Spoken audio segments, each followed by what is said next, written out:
welcome to Sipping Tea with Sally K. I am so excited about today. I can hardly speak. But before we get into that, let's do a temperature check. Everybody got your cups? Ooh, Mhm. y'all, this is Mine's good. good. I've got a new mug.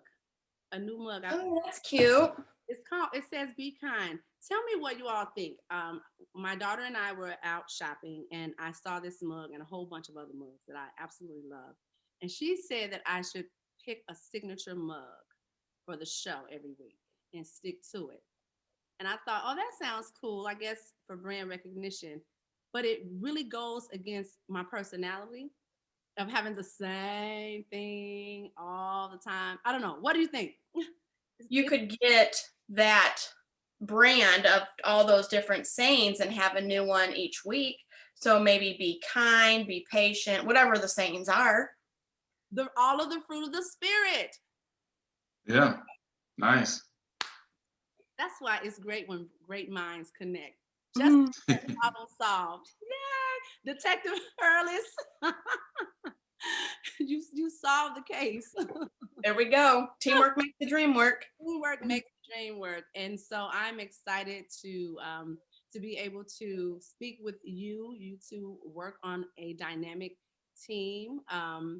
Look, I'm trying to jump into it. Wait a minute. Let me back up for a second. I'm not finished with my tea. Hold on a second. I want to know what's in your cup. Um, I'm trying something new. This is a ginger peach black tea. Oh my gosh. Now I know everybody is not a tea lover, but I'm a huge tea fan. Look how dark and rich it is. Like Fancy. I know. What about you? What's in your cup, Tara? Just your plain Earl Grey. I'm more of a coffee drinker, but it did say Sippin Tea, so I went and got some Lipton Earl Grey basic tea. I could have sent you some.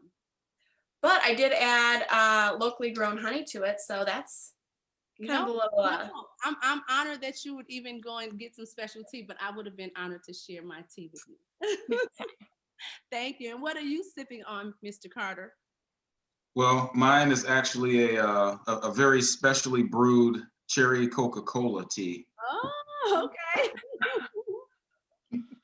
Listen, what's in your cup is no one's business, right? Sip it on up.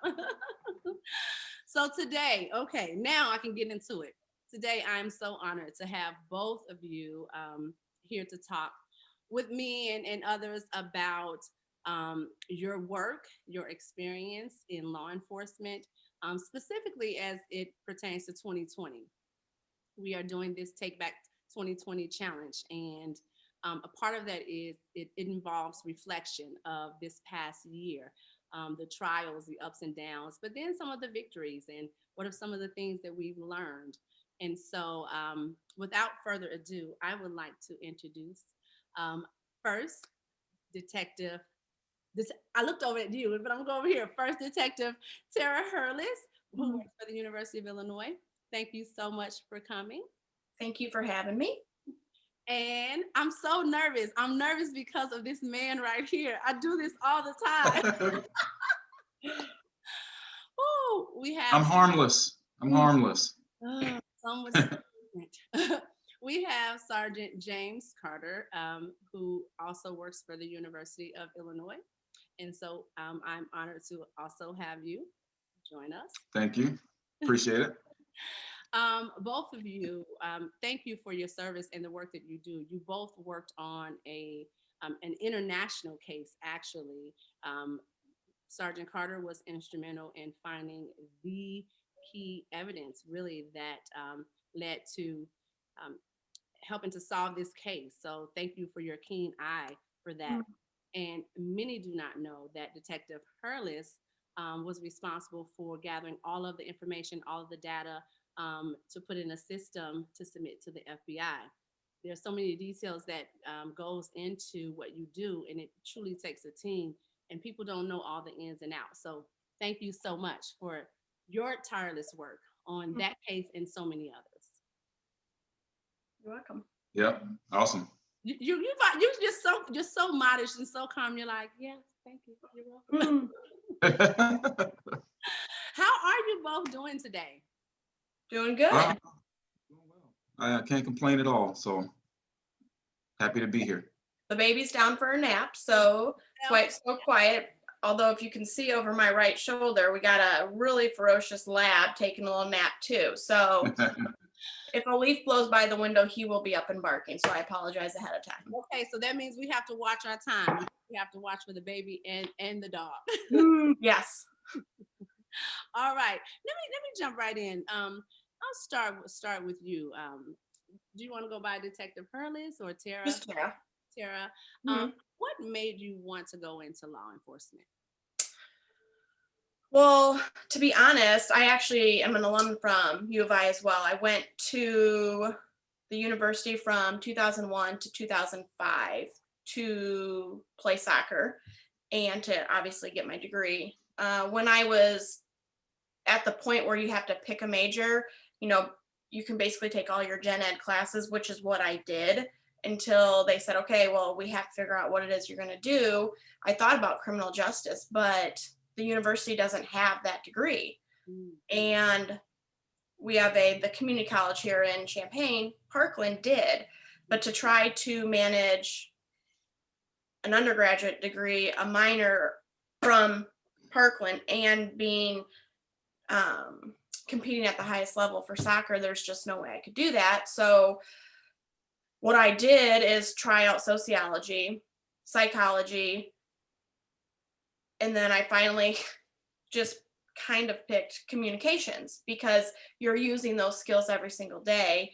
And if at one point in time I would like to go back to school, that's what I was going to do. But I really wanted criminal justice because for some reason I was always pulled towards that.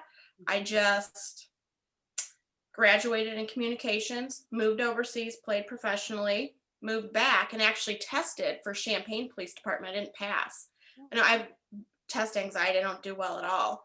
And then there was a opening for the University of Illinois Police Department, and I was able to test and get hired. So it's I knew I wanted to get back to the university, and how cool is it that I could get back in law enforcement when all along I sort of wanted criminal justice, but my major didn't take me that way. Wow, you went a different path. Big time. Yeah, yeah. Sergeant Carter, what would you say the moment was when you knew that law enforcement was what you wanted to do? Well, I was working for the Champaign County Housing Authority as a Section 8 inspector, and I had done that for a couple of years. And then prior to that, everything I did was, in the vein of, some form of public service. Um, I wanted to be in a position where I could do one or two things: either help somebody who was in trouble or take somebody to jail who needed to be there. And the only way I can do that is be a cop. So it was the best of both worlds for me. My approach towards law enforcement is, my number one priority is to help people. Um, Try to bring some sort of, peace and resolution to any conflict, that I come in contact with. I like to exercise discretion. You don't always have to arrest. As an officer, you can use your discretion to say, is this a moment where, I should exercise my police powers and take somebody to jail? Or if the offense is minor enough, is this something that's worth me spending a little bit more time talking to this person and maybe offering, some solutions and choosing not to go, on the punitive side of giving them discipline. So just, making these little deposits, in the bank, for the community that we serve. So every time we show up, they don't always think that we're just there, to take them to jail. We need to take, I think, a different approach towards, rendering this public service and the oath, that we took to protect and serve the community. So in a nutshell, I hope that answers your question. Well, you actually you catapulted us right into the heart of what so many would be thinking at this moment. And one is your perspective is one or other. Is it an opportunity or is it necessary to provide assistance on this particular call, or does this warrant actually being arrested and going to jail? Is that a universal perspective, or is that your personal perspective? Either one of you, as far as your approach when you are encountering people. Well, I mean, I would say that I don't think it's a universal perspective per se. I do think police officers choose to exercise discretion, at different, points, during a shift or a month or whatever the case may be, and I think it basically goes from person to person, but it is a universally known concept that an officer is allowed to, use or exercise some discretion in the course of their duties. Sarah? I think when you're interacting with anybody in campus or the whole community, it's whether it be a teachable moment or if you're writing somebody a citation, you're doing it in a way where at the end of it, it's still a good interaction. Whether that, like I said, if they are being issued a citation somehow at the end of it, because you're showing respect and you're having an honest conversation about what was going on, they're thanking you for a citation, not upset with you.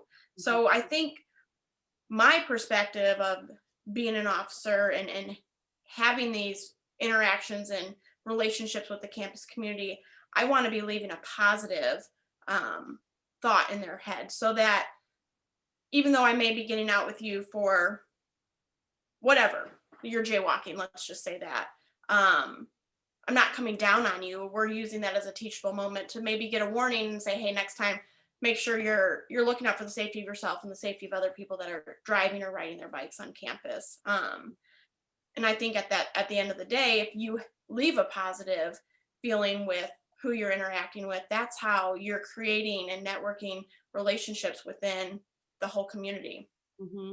I think globally, communities are wanting to see policing, wanting to look different, and your campus is no different. You are a part of a new program, the CARES program. You want to tell us a little bit about that, Sergeant Carter?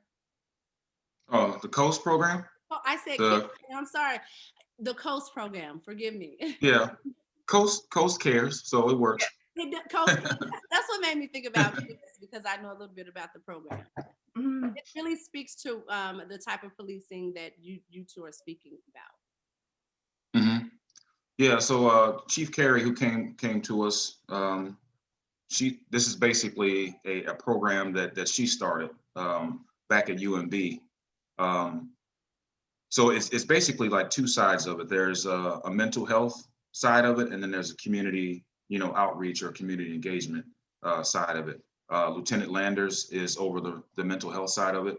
We'll have two behavioral detectives and a licensed clinical social worker working full time. And then that's basically geared towards CIT calls, kids who are in crisis, and also identifying, kids who are on the brink of going into a crisis and maybe trying to, intervene before they actually have, a breakdown or something like that. So that's what that side of it is geared towards. And then Tara and I are working on the community outreach portion, and we're charged with basically building relationships, repairing relationships, establishing new networks, with the community on campus and off, and also with DIA, the Division of Intercollegiate Athletics. No, go ahead. I was gonna say, what if you clarify? Oh, you cut out. I'm sorry. She was just wanting you to verify what DIA was. So the Division of Intercollegiate Athletics, we're going to have,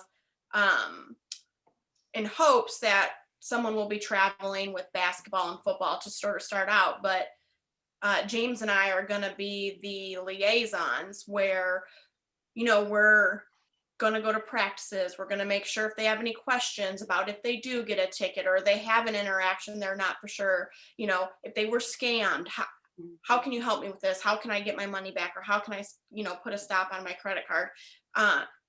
The sort of everyday interactions that we don't necessarily think twice about. But if you're a student on a college campus, you're new to the area, you are in charge of basically your whole life, we're at home you had your mom and your dad or whoever you were staying with that was helping guiding you through your day-to-days. So we're hoping to have these relationships where it's positive, where, hey, I know Sergeant James Carter, he helped me out with, how to figure out to get a parking pass, so it is, James mentioned networking. It's pointing someone to someone, and then they're, circling back to an officer where maybe they wouldn't necessarily have that trust or want to interact with the officers. And so, not all of your interaction is limited to students just with on campus. So, what is your interaction like outside of the four walls of the university when it comes to the neighboring community, the neighboring communities? Yeah, I mean, just the nature of our job, in and of itself, we interact with, people in the community because, I mean, it's not like, the campus town is closed. So people who live in the community come to campus to patronize businesses. There's car accidents, whatever. Whatever the case may be, we are in contact with the people in the community like on a daily basis. So with that in mind, it makes sense, for us to have the mindset that we need to build relationships and trust in the community. With everything that's going on in today's society, and all of the negative connotations that stem from some of the notable cases in the news about police brutality, shooting unarmed Black men, the whole nine. Like, it is definitely time to take a different approach to what does our relationship with the community look like? What is it supposed to entail? And then even more importantly, what does the community expect from the law enforcement agencies who are charged to serve and protect them? So if we're not listening to what the community is saying that they want from us, it's impossible to be effective. We just can't continue to come to work and be cops and go home. There's a saying like, the goal of the day is to go home safely. That's part of the goal. But you want to go home safely, and you also want to go home knowing that you made a difference in the community. You left somebody with something positive to think about when they think about the police, and not just, some of these noteworthy cases in the media. Absolutely. So, what do you say to people who right now are really pushing for police reform by way of eliminating policing the way we know it now? Sarah, what do you say to that? Well, I don't know if this will necessarily answer your question, but just because we are the University of Illinois Police Department doesn't mean that's the only individuals that we're dealing with. Before COVID, the position that I was in was the crime prevention unit. So I had a couple, actually, you're a That's What She Said alum. Other speakers reach out to me and want me to come and talk to their child's first or second grade classes. Well, obviously on the U of I campus, we don't have a lot of younger kids, but that's us being able to go out and have these interactions with younger kids all over, Champaign, Urbana, Mahomet. And because of COVID-19, it has limited those types of face-to-face interactions, and it's mostly gone to Zoom, which we're doing right now. So we have not been able to make those connections with the outside community as of yet, but I think that's what James and I are going to be working towards come after the holidays. We want to reach out to the adjacent communities and see what they want from us as, not only police officers, but human beings. Like, what do you want to see from us? What do you want the interactions to kind of look like, and how can we serve you even though you're not necessarily on the campus community? Absolutely. I want to go back real quick, though. Maybe Sergeant Carter, you can address this with the constant talk of police reform and undoing the way policing is now. How can we really have a police system without police? How is that possible? Well, to be quite frank, it isn't possible. So then, I do agree. I do agree that. I'm sorry, what can this reform look like? What can this ideal new policing look like if it doesn't look the way it does now? Well, I think that's the $20 million question. That's what law enforcement agencies all over the country are trying to figure out, what that formula is, and what that looks like, and how that changes the dynamic between, the relationship between communities and law enforcement agencies. So I think it's an experimental process. I mean, nobody has, this magic formula just to make everything work. So if you look across the country, different agencies have implemented different community engagement pieces. They've implemented different ways to address crisis intervention calls. And in different areas, certain things might work. In another area, the things that were successful in another jurisdiction might not necessarily apply to where we are. So it's about keeping an open mind, and also paying attention to when you make a decision, when you change something and then you get positive results, hang on to that piece. And then the other side, where things still need to be kind of tweaked a little bit in order to, to make them work, keep experimenting with those things. And then that's how you design, a structure, and have a systematic way, of providing this new look, or this new reformed way of administering, police support, protection, even responding to incidents where the use of force is absolutely necessary. I think people kind of get away from, like, the harsh realities of what happens in our communities. And we're not showing up to these calls because we're riding around in the car and we just want to show up and mess with people. Like, people in the community are picking up the phone, calling 911 because they are in crisis, or there's an emergency, there's shots fired, there's a fight in the middle of the street, whatever the case may be. So when those calls come out over the radio, we don't have the option of saying, you know what, we're not going to take that. We'll let somebody else deal with it. We'll let people in the community deal with it. No, when that call comes out, when it gets dispatched and your badge number gets called to respond to that location, you're going. Mm-hmm. And you have to know and you have to be prepared for whatever, is there when you show up. Mm-hmm. No matter what it is. I think, like, with what you're saying, we have to have open lines of communication between the police force and the community. And when you have those open lines of communication, I think there's times where there's hard discussions that would have to be had. But in doing that, I think as a whole, we all need to listen better, because it's not just communicating, but whatever is being communicated needs to be listened. And that's on law enforcement side and community side, because how are we going to, get better as a whole?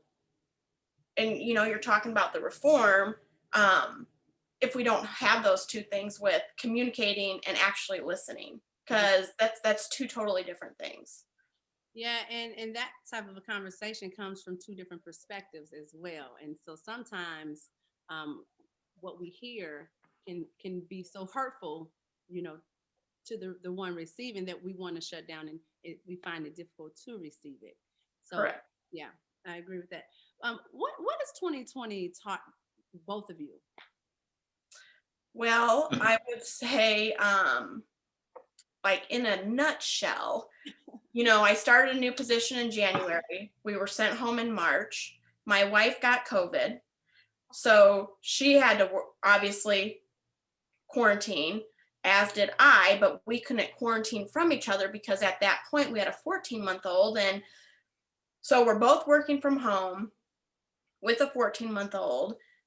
She's got meetings. I've got meetings. The baby's like running all over, probably eating dog hair. Who knows? I mean, it has made, I feel, us a stronger unit, because we've had to figure out how to basically conduct everything from the home. I mean, for probably 3.5, 4 months, all three of us were home together. trying to work. And on top of that, we did a very large home renovation on the exterior. So it wasn't, nobody was inside, but I mean, talk about having to adjust and be extremely flexible with, you know, at one point Jess had, like I said, COVID, and then all the contractors got it. So it's Oh, been a year of learning patience, which is not necessarily very high. I mean, I have to work on that day to day. So that's what it's. a lot of people do. So having to work through those types of scenarios. And I mean, I give all the respect in the world to teachers, because even though Hazel's only 14 months, that's a lot. I mean, you have so much, and it's at a age where she's such a sponge and she's learning, and we're reading books and we're learning words, and Yeah. it was awesome that she was able to be home. But then on the flip side, you know, let's be real, we have to get things done. We Right. have to work. And that's very hard to do when two people are working, and who knows what the baby was doing. What about you, James? Well, yeah, 2020 has, man, it's been a very, very interesting, difficult, frustrating, yet rewarding year for me. So 2020 basically opened my eyes to, I guess, just the mindset of people, the the mindset of our government, and the way all of these things kind of blend together, and you can kind of see how, I guess, what's valued in America the most these days. And I question, is it people? Is it business? Is it safety?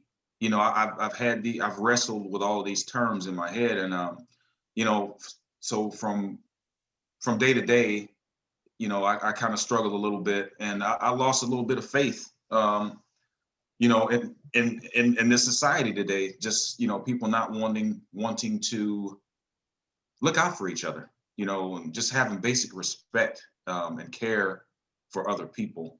And different ideologies got thrown into the mix, and then you got people who don't care about other people for whatever reason, and it's just, I don't know, it's just hurtful to me, and I can't wait to get out of this whole COVID thing so we can get back to spending time with people. I think it's a lot easier to be uh, cruel and malicious, you know, when pretty much everything you do is on social media or over a Zoom media, social media or whatever, or Zoom meetings. Um, and just that person to person interaction, being able to, you know, fellowship with people, I think that is like sorely needed. Now, I know people are still getting together, you know, on a small scale, but, you know, like not being able to go to a basketball game where there's thousands of people who have like minds, you know, sitting there enjoying a sport where nobody's concerned about politics, nobody's concerned about voting. In that moment, everybody is just brought together to enjoy something that people love, you know, to watch together. You know, that's taken a toll to me on society, not having that personal contact. And I think it makes it a whole lot easier for people to be, you know, evil and selfish. How do you keep going Hmm. as a person? Tara, you are a mom, Hmm. you know, you have a whole family, you have a wife, um, so much to deal with. And I can relate as a mom, you know, as a wife, but then being a public servant and having to get up every day and, you know, turn on the news or go outside and have people not respect your decision every day to keep going. Um, how are you doing and how do you keep going? Well, I mean, I think what just keeps me going is because I look at the fact that we do have a daughter, and I want to be a positive role model and sort of pave the way for hopefully a better, you know, worldly experience. And I say worldly because I'm not just talking about, you know, Champaign Urbana, I'm talking about all over. Because I think James is right. Like, we having that human connection and contact is what I think can help bring people together even more. So, I mean, it's this year has been hard. It's hard to keep going because I am a people person. I like getting out and interacting, especially in this awesome position that I'm in now at the police department. I can somewhat help build and repair and maintain relationships that I think have been broken over the years within our campus community and adjacent communities. So that's what keeps me going, because I know that even though right now I'm waking up every day and I'm staring at a computer, I'm not having that interaction and having those conversations face to face. Like James said, once we're out of this, I think that's what it's all for, because hopefully we're still interacting and at least building some sort of new relationships by networking, reaching out to basically everyone and anyone that wants to listen to us and have these conversations. So it's Well, it's some you're holding up well from oh what I can see, but you know, I know it's oftentimes it's the strong people that we think, oh, they're doing great. So yeah. again, thank you. I just want to do a check in on you. Thank you for holding on. That Mhm. baby is adorable. That's what's, I mean, it's crazy seeing everything. You know, I bet I've babysat my whole life, but when it's your own baby and you're asking questions now to her and she understands what you're asking and she'll say yes. And I mean, that is just, talk about, it just melts your heart, you know? So that's why you keep going, because you just want to keep being a good example Mhm. for her. Absolutely. So For the next generation, absolutely. yeah. Sergeant Carter, how do you keep going every day? You just you just voice what so many are feeling. The list of things that we are frustrated about and things we want to see changed, and we are eager to end this year. How do you continue to put one foot forward every day and just stay encouraged to keep fighting? Well, first and foremost, faith. I know that everything I've ever been through in my life, all the experiences, the sum total of them, faith has got me through it. And I look at 2020 as the same thing. You know, this is not, it's something new, but the struggle isn't something foreign. Like, you can pretty much bank on in life that, you know, there's going to be seasons where you have success and joy, you have, you know, financial success, and then there'll be seasons where, you know, certain things kind of break down. And, you know, like now there's, you know, COVID-19, you know, there's a global pandemic, you know, so, and the, you know, the world experiences these things like every so many years or whatever, and it's bound to happen. So we've made it through pandemics before. We'll make it through this one too. So I have hope, knowing that regardless of what actually happens in society or in the world, that if we take the necessary steps, if we stay faithful to, you know, to what we know to do, be true to ourselves, and care about the people around us, we'll make it through this too. So that's how I keep going. It's not in my DNA to just flat out quit and give up. You know, there are some things, some responsibilities, you know, that I have said I don't want these anymore. You know, for whatever reasons. But just to quit and give up, or, you know, just to not have hope and continuing to move forward, I don't know that life. And I got a wife that wouldn't let me quit even if I wanted to. So. I know that's right. Yeah. As we move forward with planning for 2021, what are your expectations as officers of the community? And because this is a community effort, the work that you do, and community members always have a list of what we expect from law enforcement. Um, what do you expect from us? Well, I think I'm going to go back to what I said a little bit ago. Like, I want to have open lines of communications, but what I think everybody in the community has to be okay with is kind of being uncomfortable with these conversations, because we're just not police officers. We just happen to be a police officer. We're human beings just like everybody else. So I think to get through the year, we have a short time left, and to move forward, we have to have these conversations. So one thing James and I want to do is go out and we'll go door to door. Let's just go and start talking to people within the community, talking to groups and seeing, you know, what they want from us, Mhm. and then what we also expect of them. And that's where I think that it's so sometimes I feel it's okay to have these expectations for the law enforcement.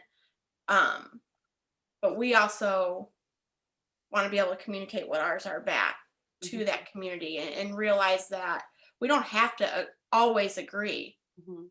That's okay. Mhm. But to know that we can have these conversations and we're getting stronger as a whole, that's what my outlook would be. Then what happens after the conversations? Because I think historically, conversations have been had, but then it stops with the Right. conversations.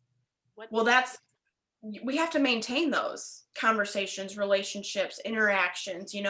It's not like we're just going to come talk to you guys and say, hey, I'm Tara, this is James, this is our new position, how's it going? And then you never hear from us again. It's like, we're going to keep coming back as long as you'll have us, because we want you to know what we do Mhm. on our day-to-day basis, but we also want to be involved in what your community group or whatever sports team is doing on a day-to-day as well. Okay, James, did you want to speak to that?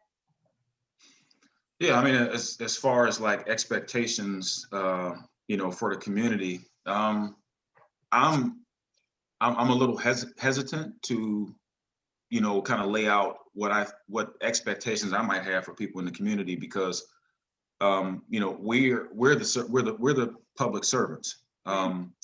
So I really feel like, whatever the general perception is, of the community, and whatever their desires are, should be pretty much fashioning how we interact with them. I understand that it's a lot of people out there who are very uncomfortable being in any kind of interaction with law enforcement. So that's a really, really delicate um, position to be in, especially when you're talking about, doing the kind of work that Tara and I are going to be doing, trying to repair relationships, maintain them, establish, lines of communication and such. It's important to, be mindful of where the community is and how they actually feel, about us. And then, which brings me to another segue, like how they feel about us is a generalization based on what other law enforcement officers in other parts of the country have done. So we bear the burden, of every mistake, that any officer who has, used excessive force or killed somebody, unwarranted, that's what our community sees when they see us, you know. So we got to be mindful of that. The only thing I would ask community members is to judge us according to what we have done. Mm. Can't get rid of that stigma that, our brothers in blue in other parts of the country have done. There's no way to escape that stigma, but don't forget about us and what we've done in the community and what our reputation is here in Champaign-Urbana. Just try to remember just a little bit about who we are. And we understand how we get looked at based on, some of these monumental cases. So it's not an expectation. It's just, basically a plea for, hey, just take a look at us and remember who we are while you compare us to other officers in places who have done bad things. And thank you, Sergeant Carter. That's a huge point. Um, your local work gets overshadowed by what we're starting to see nationally. And so Mhm. let me thank you personally for getting up every day and continuing to move forward to serve and protect and to really be a servant leader within our community. We appreciate you, we honor you, and I personally love you to pieces. Hmm.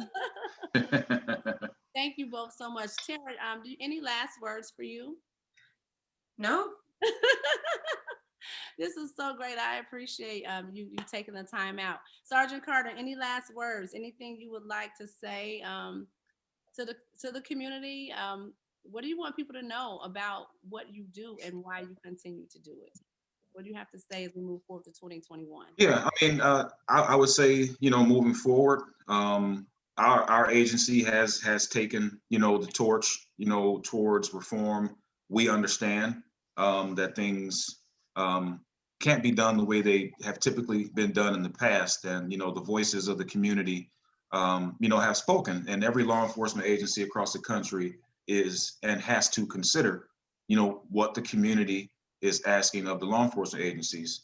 Um, Defunding, you got different factions of people who believe in defunding the police, depending on what your definition of defund means. And you also have people who are basically abolitionists about law enforcement. They want police gone in certain places. I'm on a committee.